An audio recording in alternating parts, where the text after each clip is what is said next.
Hola, ¿qué tal chicos? ¿Cómo están? Yo soy el profesor Jonathan Alarcón, docente del curso de física.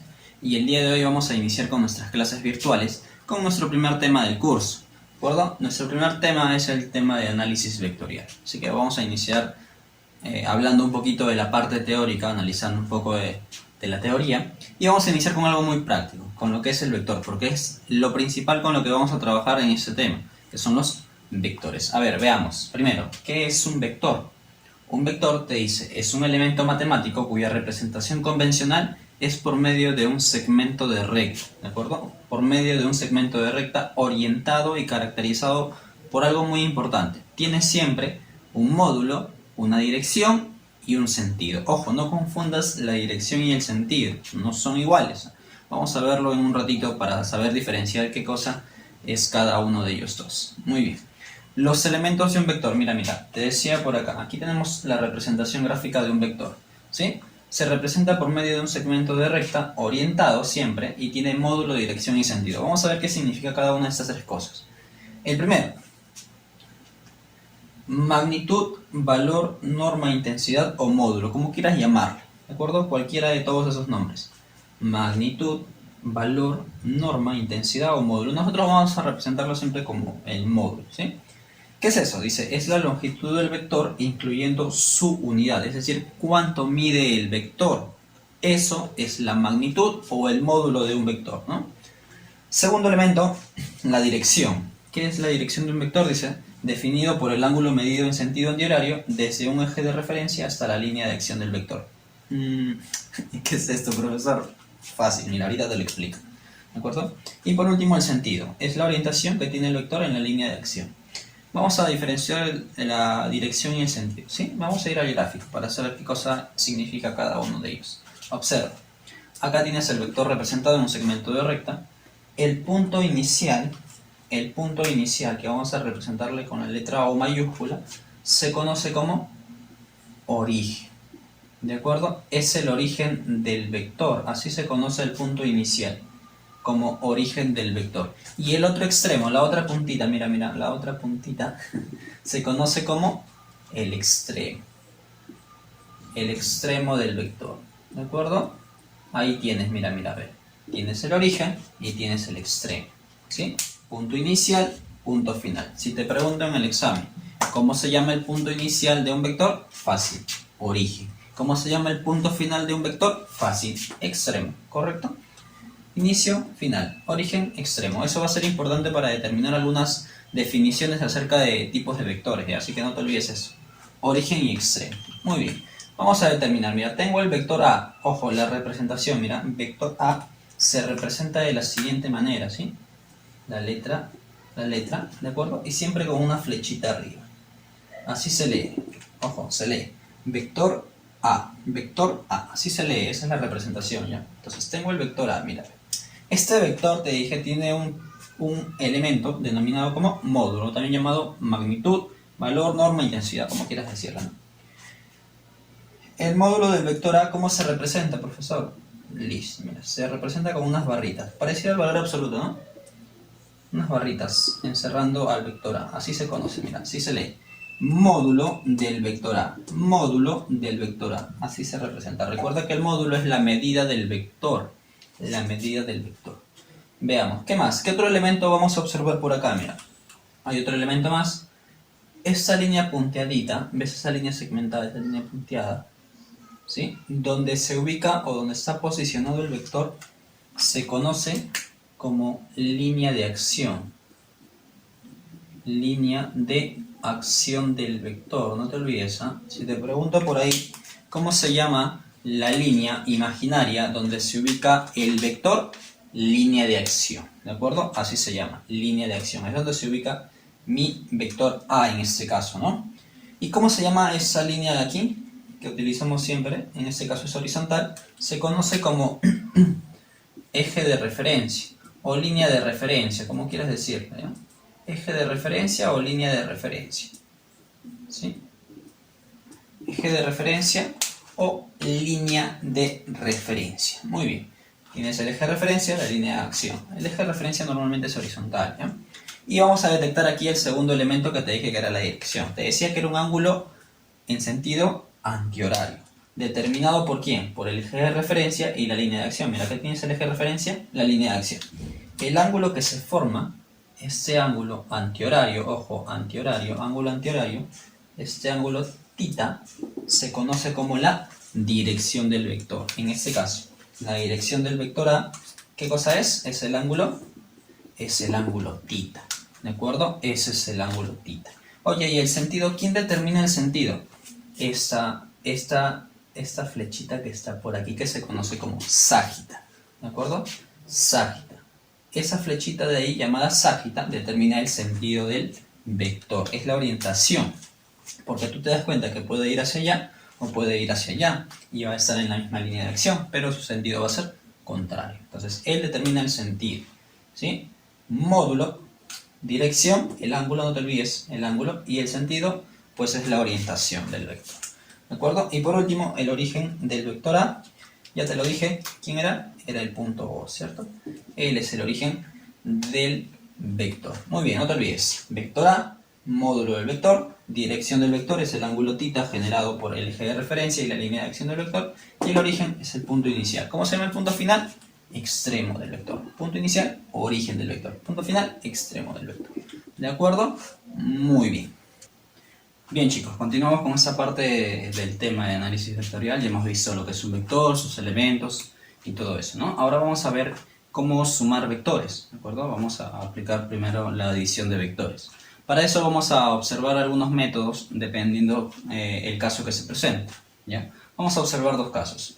Uno, el primero, el más sencillo, el más práctico, sucede cuando los vectores son paralelos o colineales. Para eso vamos a recordar un poquito, y por si no lo sabes, pues aquí te lo digo, qué pasa o cuáles son los tipos de vectores, por ejemplo, ¿no? Vectores paralelos. ¿Cuándo dos vectores son paralelos? Tú ya sabes la definición previa de paralelos, ¿no? Son dos vectores que nunca se van a intersectar por más que tú lo proyectes. Es decir, si tú analizas sus líneas de acción de ambos vectores, estas líneas de acción nunca se van a intersectar. Por eso se dice que son vectores paralelos. ¿Y cuándo son vectores colineales? Simple, cuando dos o más vectores tienen la misma línea de acción, es decir, pasan por la misma línea imaginaria. En ese caso se conoce como vectores colineales, ¿de acuerdo? Otro tipo de vectores se puede decir a los vectores concurrentes.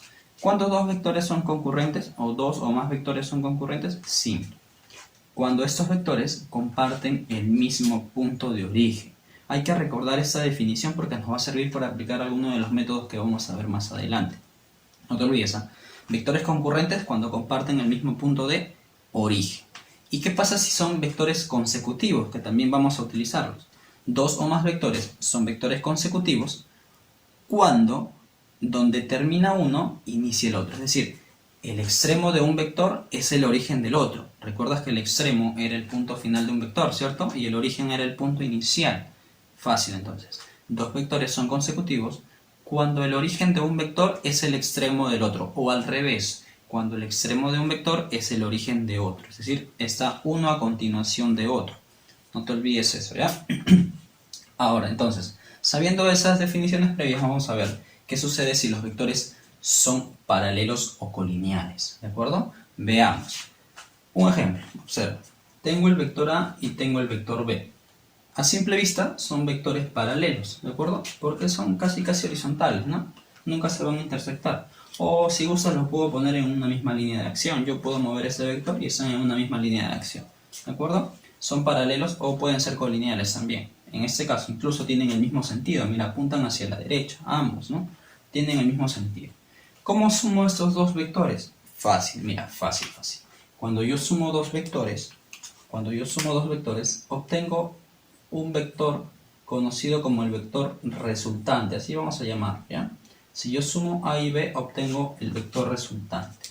Y como estos dos vectores tienen a simple vista la misma dirección y el mismo sentido, ojo, dos vectores son paralelos cuando las líneas de acción nunca se chocan. O también se puede decir que tienen la misma dirección, es decir, el mismo ángulo. ¿Te acuerdas que la dirección era el ángulo, cierto?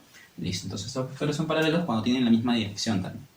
En este caso, mira, la resultante se obtiene al sumar el vector A con B. Ojo, la suma de los vectores te da el vector resultante. En este caso, como los vectores son paralelos o colineales, el módulo, ¿te acuerdas que te dije el módulo se representa así, no? El módulo va a ser muy sencillo de obtener, mira. Va a ser el módulo de A más el módulo de B. A ver, dime, ¿quién es el módulo de A? 3. ¿Y quién es el módulo de B? 5, mira. 3 más 5 va a ser el módulo de mi vector resultante. ¿Y cuánto es 3 más 5? Facilita, mira, así no, facilita. ¿Cuánto es? 8. 8 va a ser el módulo de mi vector resultante. Profesor, ¿y qué pasa si alguno de los dos no tiene el mismo sentido? Por ejemplo, si 3 estuviera con el sentido hacia allá, la orientación apuntando hacia el lado izquierdo, ¿qué se hace? En ese caso, la resultante no se va a obtener sumando los módulos, sino restándolos. ¿Por qué? Porque uno apunta hacia la derecha y el otro apunta hacia la izquierda. Y si el que apunta hacia la derecha es mayor, pues la resultante va a ser un vector que apunte hacia la derecha, ¿sí? ¿De acuerdo? Y los módulos se restarían en este caso. La notación para la suma de vectores va a seguir siendo la misma. Ojo, ¿de acuerdo? Muy bien. Cuando son paralelos o colineales es facilito, ¿no? Si uno apunta hacia allá y el otro apunta hacia acá, restas. Si los dos apuntan hacia el mismo lado, sumas. Sencillo. Muy bien. Segundo caso, y aquí viene sí un poquito más trabajoso, ¿no? Hay que analizarlo bien. ¿De acuerdo? ¿Qué pasa si los vectores son oblicuos? Es decir, no son paralelos. Tienen sentidos o direcciones diferentes. ¿De acuerdo? Vamos a utilizar dos tipos de métodos. Métodos gráficos y métodos analíticos o analógicos. O análogos, como quieras decir. ¿De acuerdo? Tres métodos gráficos. El primero, denominado método del triángulo. Método del triángulo. Recuerda, método del triángulo. ¿Por qué triángulo, profesor? Porque lo que voy a formar es un triángulo. Mira, ¿cuándo utilizo el método del triángulo? Cuando tengo dos vectores oblicuos, es decir, tienen direcciones distintas. ¿Qué es lo que voy a hacer? Mira, observa. Tengo el vector A y tengo el vector B. ¿De acuerdo? Vector A y vector B. ¿Qué es lo que voy a hacer, profesor? Fácil, mira. Lo que voy a hacer es ubicar a esos dos vectores de forma consecutiva. ¿Te acuerdas que te dije hace rato? Dos vectores consecutivos es cuando el extremo de uno es el origen del otro. Muy bien. Entonces lo voy a colocar de manera consecutiva. Veamos. A ver. ¿Puedo poner a él primero o al primero? Vamos a poner primero A. ¿De acuerdo? Pongamos primero A. Mira, mira. Vamos a ubicar. Imagina que el vector A está ahí, ¿no? Vamos a moverlo. Muy bien. ¿A qué vamos a mover entonces al vector B? Mira. El vector B vamos a hacerlo consecutivo, te dije, ¿no? Si aquí es el extremo de A, vamos a hacer que ese extremo de A, ese mismo extremo de A, sea el origen de B. Sea el origen del otro vector. Ahí está, mira. Y ya los ubiqué de manera consecutiva. ¿Sí? Si él es A, si él es el vector A, mira, B es consecutivo. ¿Por qué? Porque el extremo de él es el origen del otro. Muy bien. ¿Qué se hace, profesor? Si se llama método del triángulo, voy a formar un triángulo. ¿Cómo? Fácil. El punto inicial es el origen, ¿no? El origen. El primer origen. Ahí está. Y el extremo va a ser el último, ¿no? Él va a ser el final. Inicio, final. Es como que va de aquí hasta acá, ¿no? Entonces lo que voy a hacer es unir esos dos puntos. Uno de esos dos puntos. Y como va en dirección hacia B, mira, él va a ser mi origen y él va a ser el extremo. ¿De quién, profesor? De mi vector resultante. Ojo, el vector resultante va a iniciar acá y va a terminar por aquí. Él va a ser su origen y él va a ser su extremo. Y recuerda que el vector resultante es igual al vector A más el vector B. Ojo, los vectores se suman, no sus módulos. ¿Ah? Es una notación nada más. No significa que porque el mío 3 y 4, 3 más 4, 7, dices. No, no, no. No funciona así. Es solamente una notación. ¿De acuerdo? Gráficamente. Recuerde que la resultante se obtuvo gráficamente. ¿De acuerdo? Él sería el vector resultante, formando un triángulo. Segundo método gráfico, método del polígono. ¿Cuándo uso el método del polígono? Cuando tengo más de dos vectores. ¿De acuerdo? Más de dos vectores. ¿Qué hago? Similar al método del triángulo. Voy a formar vectores consecutivos. Los voy a hacer consecutivos. Mira, acá tengo 1, 2, 3, 4 vectores. Los voy a hacer consecutivos, ¿ya? Entonces, a ver, ubicamos primero A. A ver. Vamos a mover los vectores de tal manera que los vamos a ubicar de manera consecutiva. Por aquí está, mira, ahí está. Ahora continuamos con B. Ojo, los hacemos consecutivos, se dije, ¿no? Los hacemos consecutivos. Mira, a ver, lo vamos a ubicar por acá. Por aquí. Listo, ahí está, mira, B. Muy bien, ahí está B. Luego, ¿quién sigue? Vamos a ubicar a C, mira. Consecutivo, ¿eh? Donde termina uno, empieza el otro. Ahí está, mira, por acá ubicamos a C. Listo. Y por último D, mira, mira. Vamos a ubicar a D por acá. Listo, te dije consecutivos, o sea, no te olvides. Vamos a hacer vectores consecutivos. Muy bien, vamos a hacer vectores consecutivos. Listo. L es A, L es B, L es C y L es el vector B. Listo, ya se volvieron vectores consecutivos, ¿ya? Ahora, ¿qué hago? Lo mismo que hice en el método de triángulo. Ubico el punto de origen. Aquí es el punto de origen. Y ubico el último extremo. L es el último extremo. Y voy a trazar mi vector resultante. Mira. Su inicio acá y su extremo por aquí. Observa. Su inicio por acá y su extremo por aquí. Y él va a ser mi vector resultante. Mira. Y el vector resultante es igual a ¿quién? Al vector A más el vector B más el vector C y más el vector D. Ojo, esto es solo una notación, ¿eh? No te vayas a confundir, no dices 2, 3, 4, 5, sumo todo y me sale el vector resultante. No. Es solo una notación, es decir, para obtener la resultante de manera gráfica, nada más. O sea, cómo iría la flechita resultante, ¿no? Cómo iría el vector resultante. Más, no es para sumar módulos. Ojo, es solamente un método gráfico. Tercer método gráfico denominado método del paralelogramo. Veamos. ¿Cómo se hace el método del paralelogramo? Que formamos un triángulo, un polígono, ahora vamos a formar un paralelogramo. Mira. A ver, si te acuerdas un paralelogramo, es aquella figura geométrica de 4 lados que tiene 2 pares de lados paralelos, ¿sí? Arriba, abajo y a los costados, ¿no? Ese es un paralelogramo. Muy bien. Tengo el vector A y el vector B. A diferencia del método del triángulo y del polígono, que utilizaba vectores consecutivos, aquí necesito vectores concurrentes. A ver si te acuerdas. ¿Cuándo eran vectores concurrentes? Cuando tenían el mismo punto de origen. Mira. Observa. ¿Tienen el mismo punto de origen? Sí, mira. Ahí está. El punto de origen de A, el punto de origen de B. Correcto. Muy bien. ¿Qué se hace, profesor? Facilito, mira. Lo que vas a formar es la figura denominada paralelogramo. Vamos a trazar la misma figura. ¿De acuerdo? Por acá. Listo. Ojo, es un método gráfico recién, ¿no? Luego vamos a ver la ley de cosenos, que aplica ya el otro método con la formulita, ¿no? Bien. Acá está el vector A, acá está el vector B. Lo que voy a hacer es lo siguiente. Observa. Voy a trazar una línea paralela al vector B. Arriba, mira. Una línea paralela al vector B. Ahí está. Ojo, que es paralelo, que nunca se va a intersectar. Mira, son líneas paralelas. Y por acá voy a trazar otra línea paralela al vector A, pero que pase por el punto final de B. Ahí está. Oye, ¿qué figura formó? Esa figura se llama paralelogramo. Paralelogramo. Sí, mira, formamos un paralelogramo, ¿no? Y mi vector resultante va a ser el siguiente. Mira. Tengo dos puntos de intersección. Por aquí el punto de origen y por acá el punto de intersección de las líneas que he trazado. Entonces voy a trazar mi vector resultante, que va a ser así, mira, observa. Mi vector resultante va a ser este. Punto de origen, punto final, el extremo, ¿no? ¿De acuerdo? Él va a ser mi vector resultante, que es igual a ¿quién? Al vector A más el vector B más el vector B. Listo. Ahí está, vector A, vector B. Listo, ahí está, mira, cuando son concurrentes, ¿no? Ese sería mi vector resultante. ¿De acuerdo? Muy bien. Oye, eso es gráficamente. Ahora vamos a verlo con la ley de cosenos. ¿Cómo funciona con la ley de cosenos? Te lo explico. El mismo método, vector A, vector B. Solamente que aquí voy a calcular el módulo. La ley de cosenos me sirve para calcular el módulo de la resultante. ¿De acuerdo? Aplico un método similar. Mira, voy a formar nuevamente el paralelogramo, ¿ya? Voy a formar el paralelogramo. Mira, paralelo aquí, por acá. Listo. Paralelogramo. Muy bien. ¿Qué hago? Oye, para esto necesito el ángulo que forman el vector A y el vector B. Mira, forman un ángulo, ¿cierto? Vamos a llamarle ángulo θ. ¿Sí? Muy bien. Tú ya sabes que la resultante se obtiene así, ¿sí?